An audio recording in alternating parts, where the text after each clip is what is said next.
Hey, Steve, how did you come to decide tonight's the night to do the death lineup, and how do you see that obviously setting the tone overall with everything? Well, you know, we've known all along this is a small series, excuse me.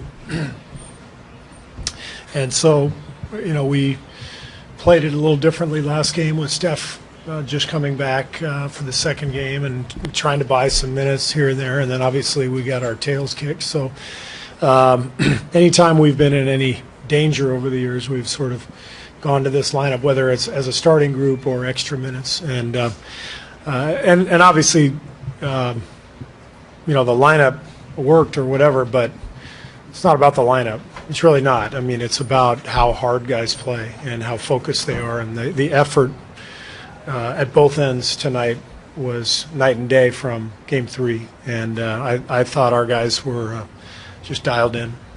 Steve, were you aware this is the first time you've ever started those five guys, though? That's a first start for this group. I did not know that. And the second, Raymond? Yeah, he failed you there, on, Raymond. obviously.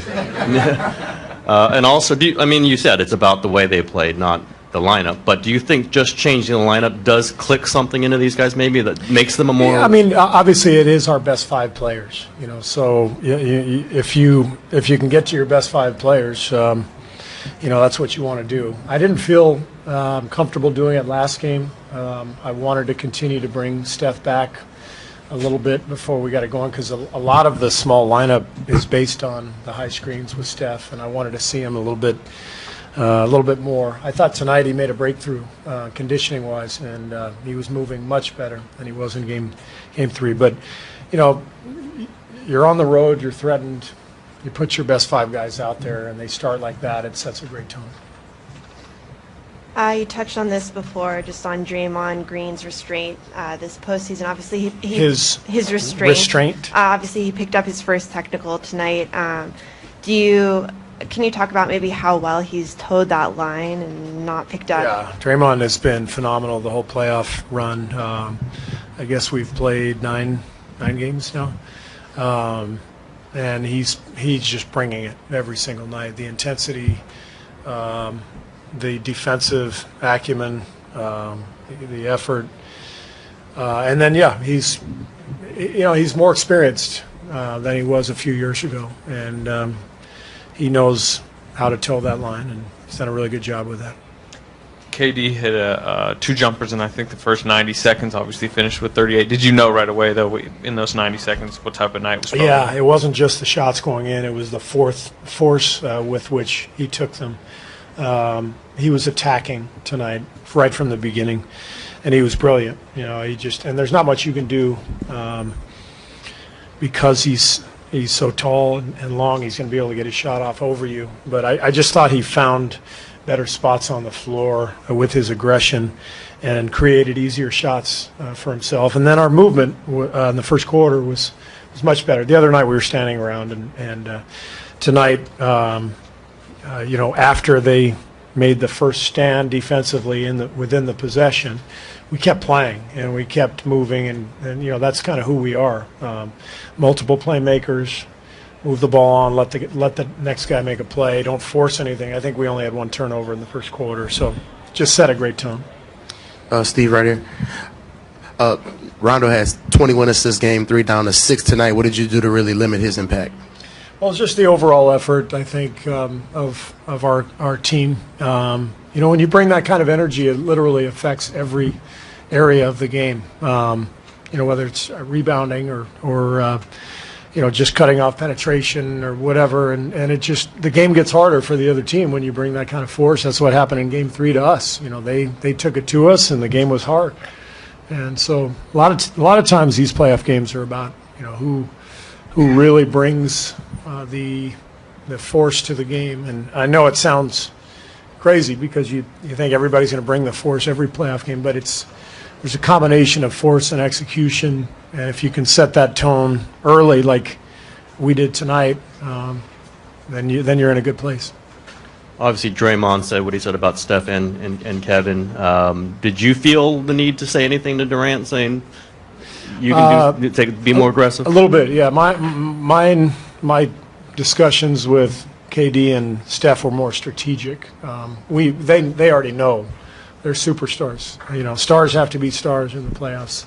Steph and KD don't need to be told that. But my job as a coach is to try to help them strategically. And so I talked to both of them about how I thought they could attack and create better shots. And we just did a much better job executing offensively tonight as a group. Quinn Cook kind of burst off the bench with 8 points. I think he finished something about 12 or 14. Why had you gone away from him? He was getting DNPs, and then why did you decide to go back to him? I went with Nick the first 2 games because of the matchup. I wanted to get more size in the starting lineup. I knew we were going to be switching a lot, and we were without Steph. And so with Steph back, it changes the rotation, changes the matchups. The matchup's better for Quinn coming off the bench.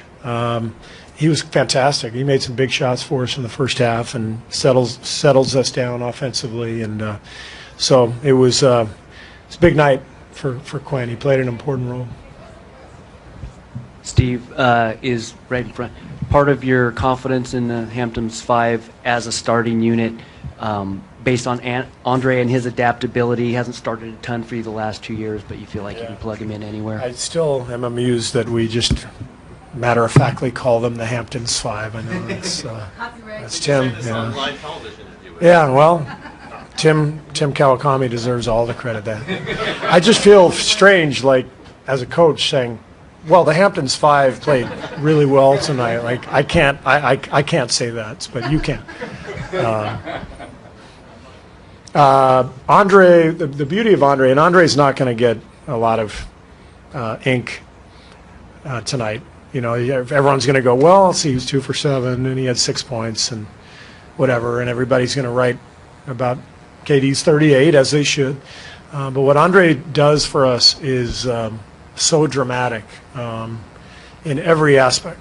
He takes care of the ball. He had 6 assists and no turnovers. He guards one of the most dangerous people on the floor night after night. He settles us down. You know, a lot of the spectacular plays that you'll see us make during the season will come when Andre's flying down the floor and he just makes like a John Wooden jump stop and waits till everything happens, and then he swings the ball. And then somebody else throws this wild lob, but the only reason it works is because Andre sees the floor and sets it all up. He's one of the most fundamentally sound players I've ever seen in my life. And when you combine that fundamental play with athleticism, it's a pretty good combination. He reminds me a lot of Scottie Pippen. He really does, in terms of defensive acumen and his ability to play kind of a point forward role. Andre's amazing. You don't like going game to game to announce your starting lineup, but how about for the rest of the playoffs? Is this your starting lineup? Yeah. I mean, really? You want me to just, Well, I mean, I have no idea. you're not, There's a good chance I'll start these same 5 guys on Tuesday. How about that?